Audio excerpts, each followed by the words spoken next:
اور آپ کیسے ہیں؟ اللہ کا کرم ہے، میں بھی ٹھیک ہوں۔ کیا بات ہے، پچھلے کئی دنوں سے آپ کافی پریشان لگ رہے ہیں، سب ٹھیک تو ہے نا؟ پریشان نہیں شیخ صاحب، بس مصروف ہوں عرص حضور اشرف الاولیاء کے موقع پر مجھے قرت کی دستار ملنے والی ہے، اسی وجہ سے مصروفیت زیادہ ہو گئی ہے، اور کچھ نہیں۔ اچھا جی آپ بھی آئیے، عرس میں بھی شرکت ہو جائے گی اور دستار بندی کا خوبصورت منظر بھی دیکھ لیں گے۔ ارے نہیں بیٹا، اس عمر میں اب کہاں کسی چیز کا شوق رہ گیا ہے، بس مجھے یہ بتا دو کہ دستارے کے وقت تو ٹھیک ہے، یہ عرس کس بلا کا نام ہے؟ کیا شیخ صاحب ابھی تک آپ کو عرس کے بارے میں معلوم نہیں؟ جی نہیں۔ اللہ تعالیٰ کے مقرب بندوں کے وصال کے بعد ان کے چاہنے والے اپنے اور بیگانے سب مل کر ان کا ذکر خیر کرتے ہیں، حاجت مندوں کے درمیان خیرات عام کرتے ہیں، تلاوت قرآن کی جاتی ہے، قرآن و حدیث کی باتیں بتائی جاتی ہیں اور حاجت مند ان کے فیضان سے مالا مال ہوتے ہیں۔ اسی کو تو ہم اہل سنت والجماعت کی اصطلاح میں عرس کہا جاتا ہے۔ استغفر اللہ، یہ تو کھلی بدعت و گمراہی ہے، اس سے اللہ کی پناہ۔ ارے کیا شیخ صاحب، یہ تو امر مستحسن ہے، بھلا آپ اس کو گمراہی کیوں نہ کہہ سکتے ہیں؟ لگتا ہے آپ کو بھی تبلیغی جماعت والوں کی ہوا لگ گئی ہے۔ نہیں بیٹا، ہوا پانی کچھ نہیں، جو غلط ہے وہ غلط ہے، اس میں دیوبندی اور سننے والی کیا بات ہے؟ اچھا تم ہی بتاؤ، کیا اس طرح آن بان سے عرس منانا قرآن و حدیث سے ثابت ہے؟ کیا نبی کریم صلی اللہ علیہ وسلم نے اپنی 63 سالہ مکی و مدنی زندگی میں کبھی ایسا کام کیا؟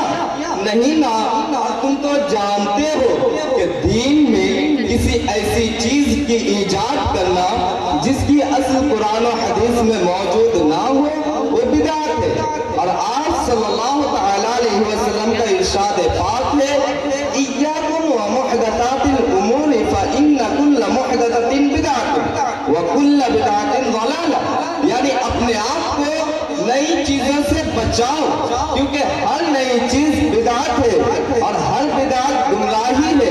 اس لیے بیٹا میری بات مانو اور یہ سب عرس وغیرہ کے چکر سے نکلو، چلو میرے ساتھ چلا کرنے کے لیے، آخرت میں سور جائے گی، جیب بھی گرم ہو جائے۔ شیخ صاحب واہ، اب تک تو صرف آپ کے بارے میں سنا تھا، لیکن آج یقین ہو گیا کہ آپ پر وہابیت کا رنگ ہی نہیں بلکہ آپ تو سڑے وہابی بن گئے ہیں۔ اپنی زبان کو لگام دو، تمہارے عقیدے کے مخالف دو چار حدیث کی باتیں کیا بول دیا، تم تو مجھ پر ہی فتویٰ تھوپنے لگے۔ آج آپ لوگوں کا معاملہ سمجھ آیا کہ آپ لوگ تو میٹھا میٹھا ہپ ہپ اور کروا کروا تھو والے ہیں، میں تو میں چلا اور نہ تھوڑی دیر اور رکا تو ہاتھا پائی کی نوبت آ جائے گی۔ رکیے شیخ صاحب، 2 منٹ اور رک جائیے، انشاءاللہ العزیز ایسی نوبت نہیں آئے گی۔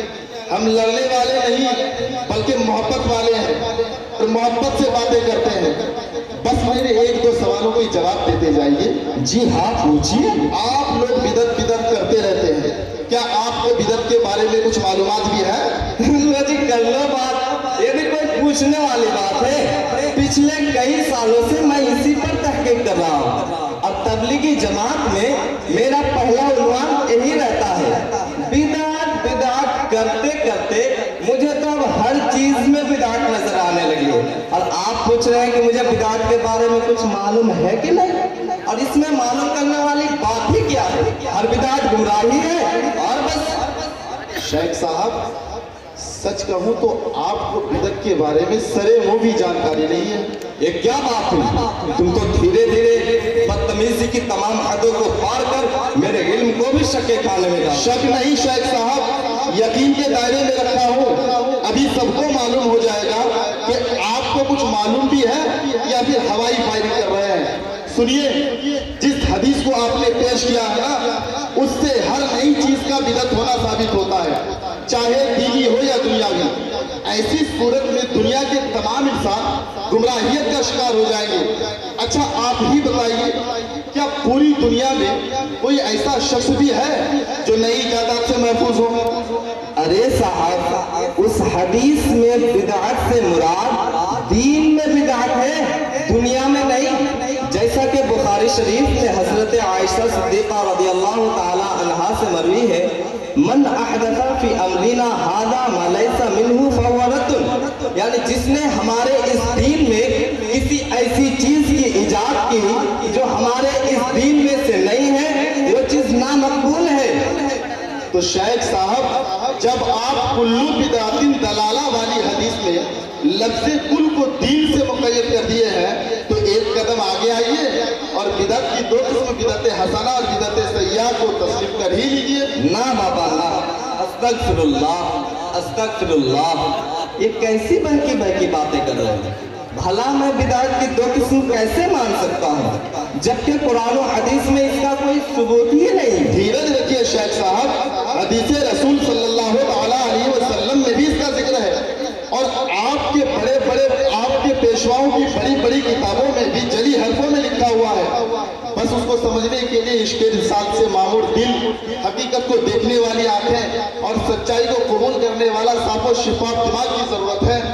अल्लाह का करम है, ये सब पहले ही से मेरे अंदर पहले बेकरार की तरह मौजूदा है, इसलिए तो आज मैं अहले हदीस हूँ। तुम बस कुरान और हदीस और अक़वाल सलफ़ से बिदअत को साबित करो, हम भी तो देखें कि आपका तरीका इस्तेदलाल कैसे। मुलाहिज़ा करें शेख साहब, हज़रत आयशा सिद्दीक़ा रज़ियल्लाहु तआला अन्हा की रिवायत, जिसमें ये बताया गया है कि जो हमारे दीन में से नहीं है वो मरदूद है। इससे ये साफ मफ़हूम है कि जो हमारे दीन में से हो या दीन में मतलूब हो वो बिल्कुल मरदूद नहीं। और मुस्लिम शरीफ किताबुल ज़कात में इसकी तारीफ में एक मुस्तकिल हदीस मज़कूर है।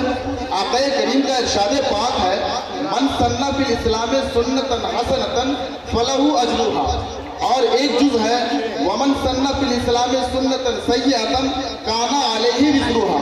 इसका मतलब ये है कि जिसने दीन में कोई अच्छी नई चीज़ की इजाद की उसका अज्र उसको मिलेगा, और जिसने दीन में कोई बुरा तरीका इजाद किया उसका वबाल उसी पर। अब बताइए शेख साहब कि जिस नई चीज़ की इजाद को आप गुमराह और बाइसे अज़ाबे नार बता रहे हैं, उसी को हदीस में बाइसे अज्र सवाब बताया गया है। अब फैसला आप ही करें कि हम आपकी बातों को माने या हदीस की।